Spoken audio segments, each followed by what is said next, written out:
ঈদ তো তখনই সুন্দর ছিল যখন বুঝতাম না জীবনের মানে কি, যখন মনে করতাম দিনের অর্ধেক সময় না খেয়ে থাকলে 2 দিনে একটা রোজা হয়ে যায়। ঈদ তো তখনই সুন্দর ছিল যখন রোজা না রেখেও সবার আগে ইফতার টেবিলের সামনে হাজির হতাম আর সবার আগে ইফতারি খাওয়া শুরু করতাম।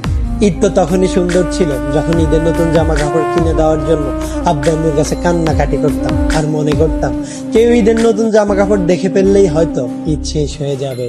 ঈদ তো তখনই সুন্দর ছিল যখন অন্য সবাই ঈদের জামা কাপড় দেখে ফেলার ভয় আলমারিতে অতি গোপনে লুকিয়ে রাখতাম। ঈদ তো তখনই সুন্দর ছিল যখন ঈদের দিন সবার পা ধরে সালাম দিতাম আর সালামের জন্য দাঁড়িয়ে থাকতাম। ঈদ তো তখনই সুন্দর ছিল যখন বড়দের দেখতাম তারা কত জায়গায় ঘুরতে যায়, তাদের কত টাকা, আর ভাবতাম কবে জানি বড় হব আর তাদের মতো করে এত সুন্দর করে ঈদ পালন করব।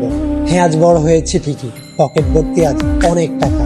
ঈদ আজ ঠিকই আছে, কিন্তু হারিয়ে গেছে ছোটবেলায় কাটানো ঈদের সেই আনন্দময় মুহূর্তগুলো। সত্যি অনেক বেশি মিস করি ছোটবেলায় কাটানো ঈদটাকে, যেটা চাইলে কখনো ফিরে পাওয়া সম্ভব নয়।